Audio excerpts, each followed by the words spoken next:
Bismillahirrahmanirrahim. Assalamualaikum warahmatullahi wabarakatuh. Berita Al-Hijrah 23 Jamadil Akhir 26 Januari bersama saya Ardi Herman Marzi dan berikut berita utama malam ini. Umrah dibenarkan kembali. Juga insiden tanah runtuh 26 premis perniagaan dikosongkan.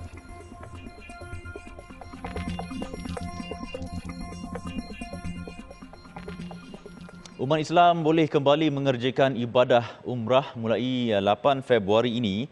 Menteri Pelancongan Seni dan Budaya MOTAK, Datuk Seri Nancy Shukri berkata keputusan itu dibuat Kabinet hari ini. Berikutan kerajaan tidak berhasrat melanjutkan penangguhan sementara ibadah umrah yang berkuat kuasa 8 Januari lalu.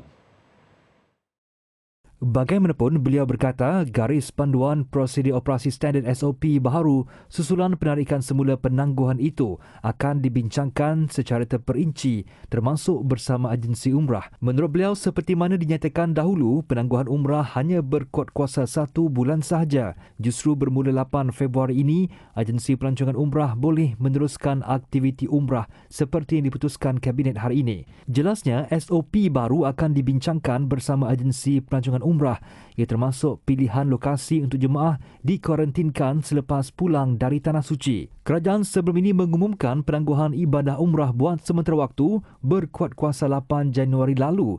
Ia berikutan penularan jangkitan Omicron yang tinggi dalam kalangan individu yang baru pulang daripada menunaikan ibadah umrah. Sementara itu, rata-rata agensi umrah menyambut baik berhubung kebenaran semula pelaksanaan umrah 8 Februari depan. Namun, Presiden Persatuan Syarikat Pengendalian Pelancongan Bumiputra Malaysia atau Bumitra Malaysia, Harun K.C. Ahmu mengharapkan agar kebenaran tersebut datang bersama-sama prosedur operasi standard SOP yang lebih ketat agar dapat mengelakkan penularan jangkitan COVID-19 semasa pulang ke tanah air selepas mengerjakan ibadah di Tanah Suci. Dan harapan pengendali umrah ini dan juga harapan jemaah-jemaah supaya Kementerian Kesihatan memperketatkan peraturan-peraturan berkaitan dengan SOP. Dalam waktu yang sama, membenarkan jemaah menjalankan home quarantine. Jadi apabila menjalankan home quarantine, ia akan sekaligus membantu jemaah daripada terbeban kos untuk quarantine. Jadi pada pandangan kami ramai-ramai dalam sesi lepas urus hari itu adalah amat wajar dibenarkan kuarantin di rumah kerana jemaah-jemaah yang pergi mengerjakan umrah ini sudah pun sempurnakan 2 dos suntikan dan lepas itu diikuti dengan booster dose lagi.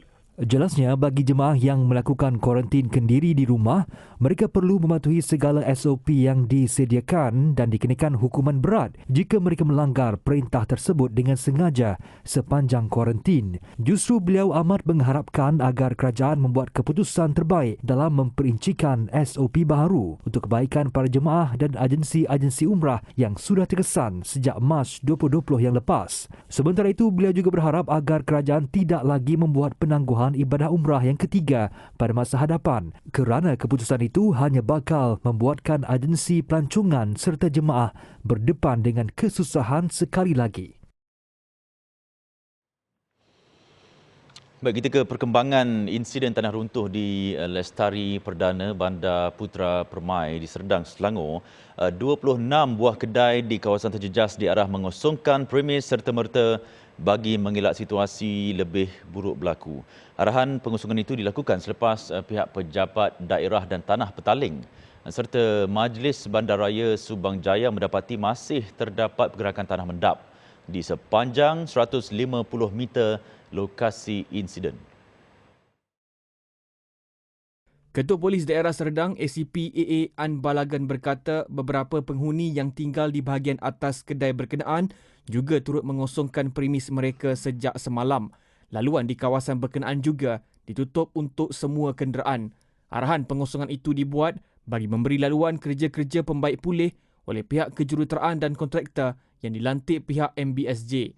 Kerja pembaik pulih didapati bermula seawal jam 2 pagi tadi dengan pemasangan tembok penahan sementara. Ia dijangka memakan masa yang lama sekurang-kurangnya seminggu dan premis perniagaan hanya akan dibenarkan beroperasi semula selepas kawasan itu selamat diduduki.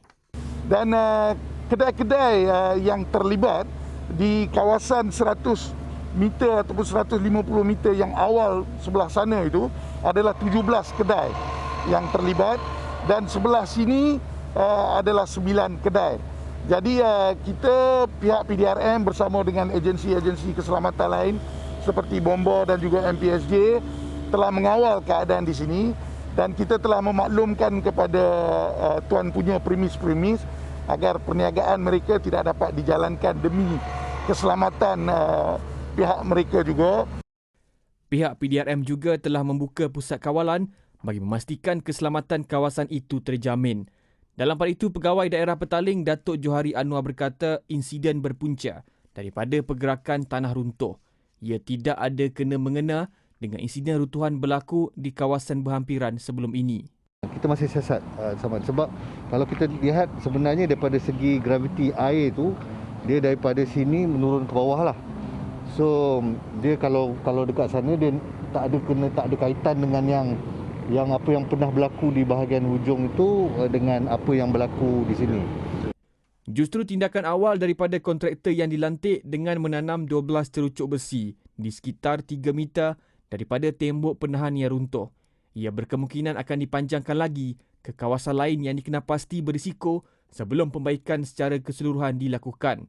Ini kerana masih berlaku pergerakan tanah di kawasan itu.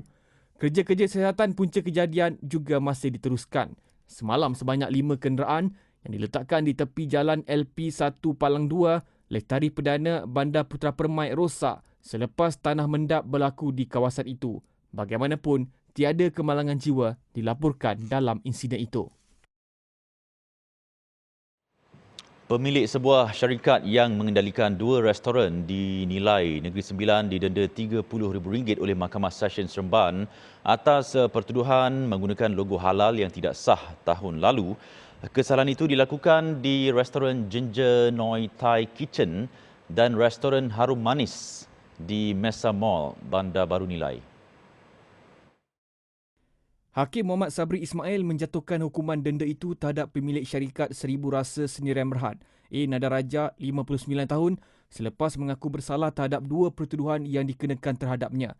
Berdasarkan pertuduhan, tertuduh didakwa memperakukan makanan dibekalkan di 2 restorannya sebagai halal dengan cara bertentangan mengikut Perenggan 4/1, Perintah Perihal Dagangan, Perakuan dan Penandaan Halal 2011 yang menjadi kesalahan mengikut Perenggan 8/A/A, Perintah sama. Sabit kesalahan, tertuduh boleh didenda tidak melebihi RM200,000 dan bagi kesalahan kedua atau berikutnya, didenda tidak melebihi RM500,000. Berdasarkan fakta kes, pasukan pegawai penguatkuasa KPDN HEP bersama Jabatan Hal Ehwal Agama Islam Negeri Sembilan membuat pemeriksaan terhadap 2 restoran terbabit dan mendapati kesemua sijil halal yang dipamerkan dalam restoran itu bukan kepunyaannya. Ketika pemeriksaan, pihak berkuasa menemui beberapa salinan sijil halal dari luar negara dan sijil pengesahan halal Malaysia SPHM milik syarikat lain. Hasil semakan mengesahkan syarikat tertuduh dan restoran berkenaan tidak memiliki sijil halal dan bukan pemegang SPHM yang sah di Negeri Sembilan. Jika gagal menjelaskan denda, tertuduh berdepan 6 bulan penjara bagi kedua-dua pertuduhan.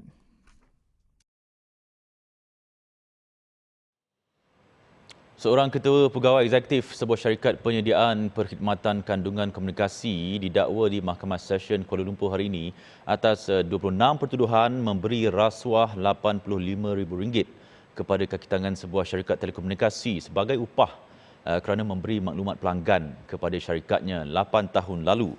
Tertuduh Lim Eng Hong, 46 tahun, bagaimanapun mengaku tidak bersalah dan mohon dibicarakan.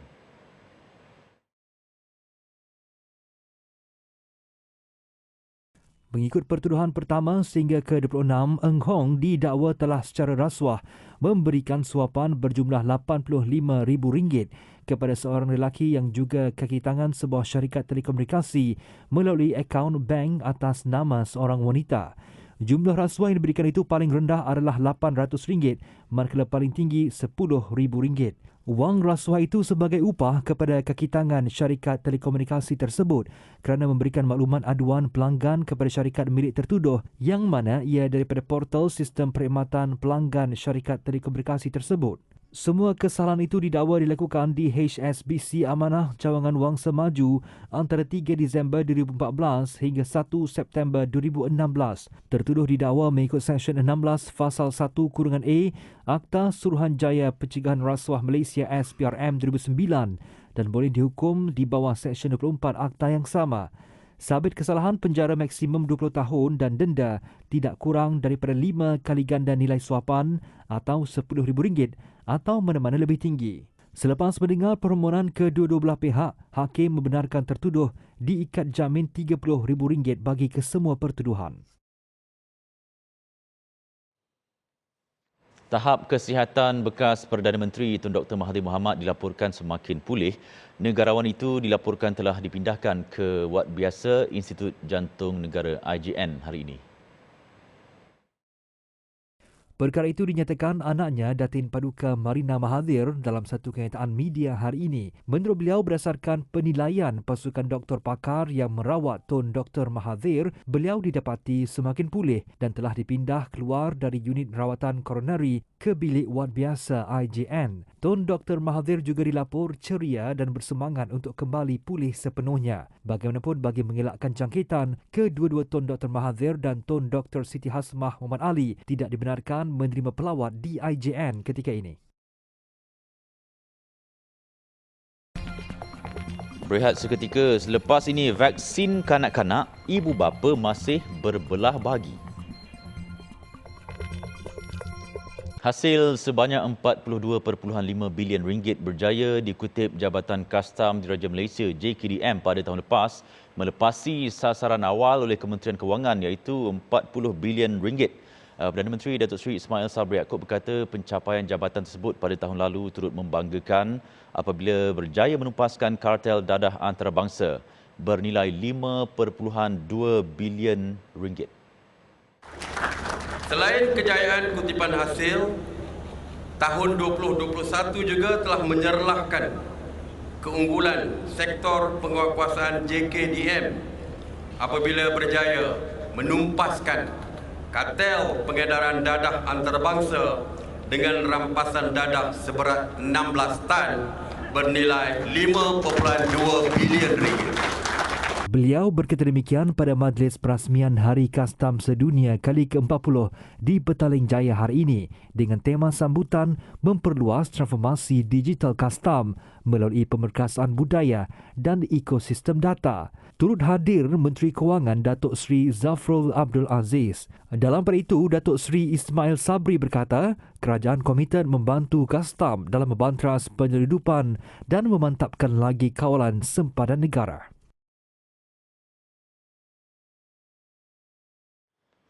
Bekalan ikan segar negara berkurangan ketika ini menyebabkan harga ikan ruji seperti kembung, cencaru dan selayang turut meningkat.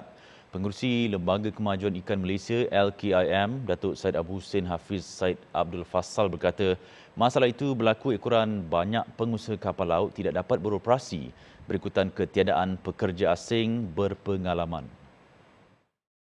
Saya balik daripada Terengganu. Banyak kapal-kapal besar tak boleh bergerak oleh kerana kru. Jadi harga ikan terkesan. Ya. Ada kenaikan sedikit harga ikan. Walaupun strategi kita ialah ditampung oleh ikan sejuku dan aqua.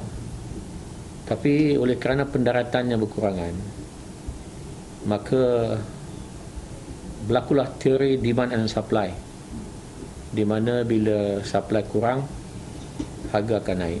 Beliau berkata demikian kepada media selepas majlis penyampaian buku akaun tabung anak Bukit Gantang derma siswa, pelajar matrikulasi, kolej dan IPT di Dewan Terbuka Pusat Khidmat Ahli Parlimen Bukit Gantang hari ini. Jelas beliau pihaknya kini sedang berusaha untuk memastikan harga ikan tidak melambung tinggi seperti mana ayam sebelum ini. Menurut Datuk Syed Abu Hussein Hafiz, 25,000 pekerja asing berpengalaman khususnya dari Thailand diperlukan bagi mengisi kekosongan pekerja kapal laut dalam negara ketika ini. Jelas beliau ia bertujuan menstabilkan bekalan ikan semasa dan menampung peningkatan permintaan ketika musim perayaan. Katanya menjelang sambutan Tahun Baru Cina tidak lama lagi, 20% ikan terpaksa diimport dari negara luar seperti Pakistan, Indonesia, Bangladesh dan India bagi menampung keperluan semasa. Bagi mengatasi masalah terbabit, ujar Datuk Syed Abu Hussein Hafiz, LKM telah membuat permohonan rasmi kepada Jabatan Imigresen untuk kemasukan pekerja asing bagi membolehkan kapal-kapal laut dalam beroperasi segera. Ujar beliau, sekiranya Jabatan Imigresen dapat memudahkan urusan kemasukan pekerja asing, LKM yakin bekalan ikan akan lebih stabil. Ia sekaligus dapat mengawal harga ikan daripada terus melambung dan membebankan rakyat terutama pada musim perayaan. Kebanyakan rakyat Malaysia, terutamanya golongan ibu bapa, masih berbelah bahagi dengan keputusan kerajaan untuk memberi vaksin COVID-19 kepada kanak-kanak berumur 5 hingga 11 tahun. Pelbagai reaksi yang diberikan orang awam ketika ditemui oleh wartawan kami, Syahira Sukri, ada yang menyokong keputusan kerajaan itu, ada juga yang tidak bersetuju. Tinjauan kami mendapati ada ibu bapa yang khawatir untuk memberikan vaksin COVID-19 kepada kanak-kanak gara-gara bimbang ia akan memberikan kesan sampingan yang teruk. Bagi saya tak galakkan setuju lah, sebab sekarang ni budak-budak antibody diorang kita pun tak tahu macam mana kan. So takut akan ada efek yang bukan-bukan lah, tu je lah. Saya pun ada anak yang umur 5 ke 11 tahun. So memang saya akan tolak lah vaksin ni. Untuk bapa, okey, mungkin antibody dewasa ni lain. Kanak-kanak ni kita tak jangka. Belum sampai masa ni lah. Tak yakin lah. Tak yakin, 100% tak yakin. Macam bagi saya, pendapat seorang ibu, saya memang tak setujulah. Maknanya memang saya akan menolak. Dan kalau macam contohlah, jika dipaksa apa pun, nanti kita akan boleh berbincanglah dengan pihak sekolah macam mana. Okey, macam kesan efek tu sebab contoh sebab yang dewasa sekarang ni memang kita dah nampak banyak yang ada kesan sampingan. So macam kita sebagai ibu, bila kanak-kanak ni macam kita tak tahu macam diorang sesak nafas ke, ada masalah kesihatan, diorang takkan maklum pada kita. So kita tak naklah ada kesan-kesan sampingan yang teruk untuk anak-anak kita lah. Macam so memang saya akan tolak lah. Sementara itu, bagi ibu bapa yang bersetuju pula, mereka menyokong tindakan berkenaan kerana program tersebut dapat memberi perlindungan kepada kanak-kanak itu sendiri, terutama apabila berada di sekolah. Pendapat saya, pemberian ini satu pelaksanaan ke arah persediaan yang baiklah untuk masa depan, sebab mungkin kanak-kanak ini juga terdedah kepada penyakit COVID-19. Dan cuma boleh dipertimbangkan yang lebih sesuai dengan mereka dan juga dari segi pemberian yang lebih ketat, sebab mungkin mereka terimun lagi dengan penyakit.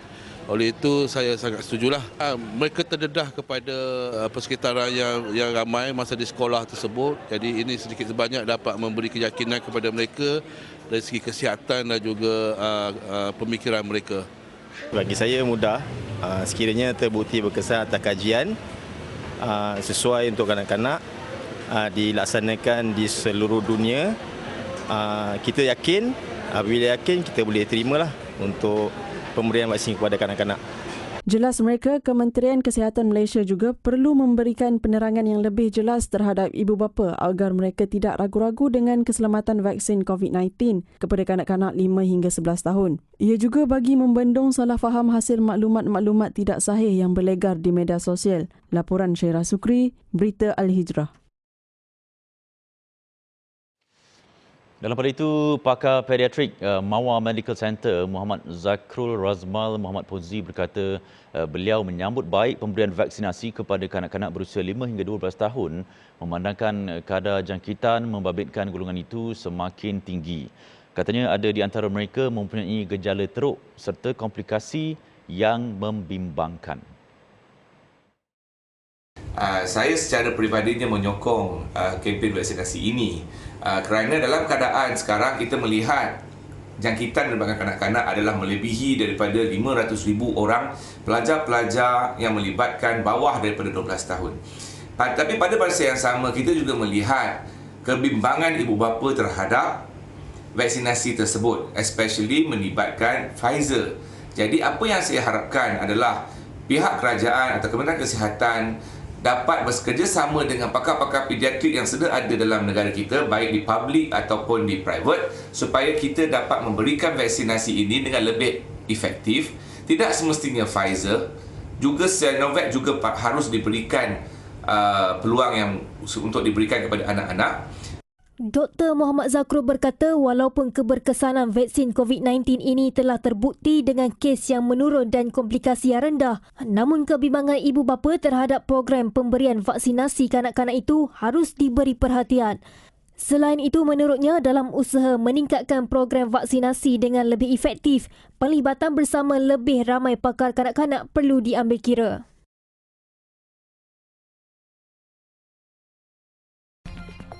Suhu bawah paras beku ancam pelarian Syria. Laporan eksklusif bersama Nazirah Syaringat. Mengharungi cuaca sejuk sehingga mencecah negatif 1 darjah Celsius bukan sesuatu yang mudah untuk dilalui pelarian Syria. Apatah lagi mereka hanya tinggal di kemah-kemah yang kian usang. Lebih perit bagi kanak-kanak yang tidak mempunyai pakaian tebal untuk bertarung dengan kesejukan. Wartawan Nazirah Syaringat yang mengikuti misi kemanusiaan Rescue Syria bersama Majlis Perundingan Pertubuhan Islam Malaysia MAPIM di Lubnan ada butirannya.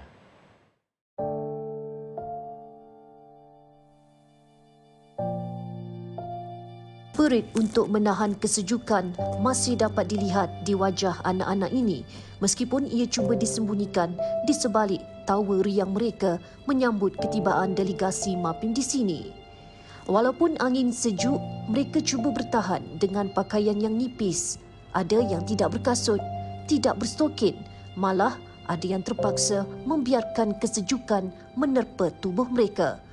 Tidak kurang juga kanak-kanak yang tinggal di kemah sepanjang masa, memandangkan mereka hanya mempunyai sepasang stokin untuk digunakan pada waktu malam.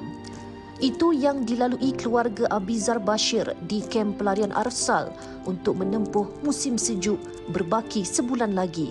ما في مصور وكل شيء تشوفي عينك يعني هالواحل ولدك بده يطلع يعني حتى لو انوجدوا بده يطلعوا على الواحل بده يتغرقوا وصاروا للكم. Menyedari keperluan anak-anak di sini, misi bantuan musim sejuk MAPIM tidak sesekali melupakan keperluan pakaian kanak-kanak agar mereka mampu bertahan dengan kesejukan yang dijangka berakhir hujung Februari ini. Misi kali ini, MAPIM membekalkan kira-kira 300 pasang pakaian sejuk dan diedar kepada anak-anak Syria memerlukan hasil tinjauan lapangan oleh Badan Bukan Kerajaan NGO Kemanusiaan Tempatan. Di sini sebab PKP dan kita merasakan walaupun mereka ini mungkin ada pakaian, namun pakaian mereka ini sudah lama. Jadi inisiatif ini kita ambil untuk bekalkan pakaian-pakaian musim sejuk yang baru kepada mereka. Bukan sahaja pakaian, kita bagi sarung tangan, kita bagi kasut, kita bagi cap, snow cap ni. Mudah-mudahan ianya mampu menceriakan keadaan anak-anak di sini. Jelas terpancar kegembiraan di wajah anak-anak ini apabila dapat mengenakan pakaian baru dan tebal. Dan mungkin inilah pakaian sejuk yang mereka akan simpan untuk digunakan bagi mengharungi musim sejuk akan datang. Baik, kebanyakan kanak-kanak di sini kalau kita lihat di kem-kem pelarian, mereka hanya memakai baju yang seadanya aja ketika musim sejuk kerana mereka tiada pilihan. Jadi macam saya, orang yang dewasa pun memakai pakaian tebal, tidak dapat nak menahan kesejukan. Apatah lagi kanak-kanak seusia ini yang terpaksa menahan kesejukan, terutama sekali pada waktu malam. Dan kalau kita lihat, ada juga kanak-kanak yang tidak memakai kasut, apatah lagi stokin, apatah lagi sarung tangan. Dan inilah yang mereka terpaksa harungi dalam musim sejuk yang akan berlanjutan sehingga akhir Februari ini. Hasil sumbangan rakyat Malaysia, mereka mampu mengukir senyuman, malah lebih bermakna. Mereka dapat rasai sedikit kehangatan walaupun hanya kecil nilainya. Sumbangan untuk rescue Syria Mission MAPIM boleh disalurkan ke akaun Maybank bernombor 5628 3463 6987 atau layari www.rayuansyria.com. Selain pakaian kanak-kanak, pelarian di Arsal juga turut menerima bekalan makanan, diesel, selimut dan kemah. Laporan Nazira Syarinat bersama juru kamera Mazian Seman, Arsal untuk Berita Al-Hijrah.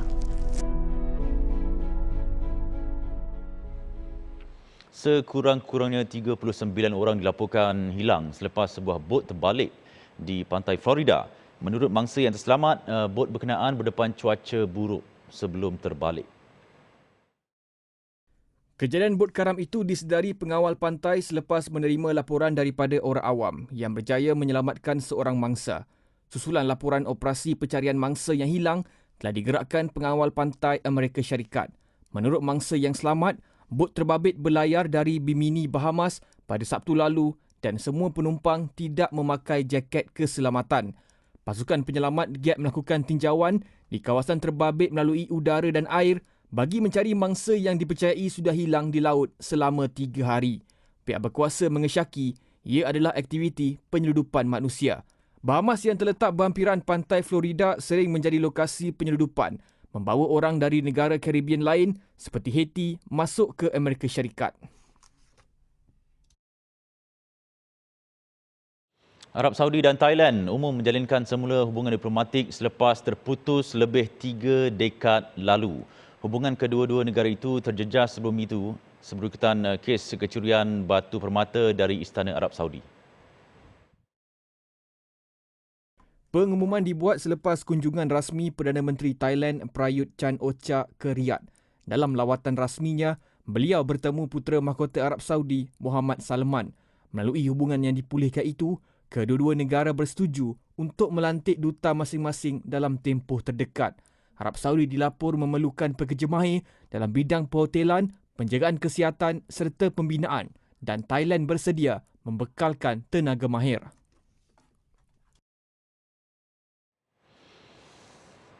Baik, salah satu fokus kerajaan untuk tahun 2022 ini ialah pemerkasaan ekonomi digital sejajar dengan tuntutan realiti semasa.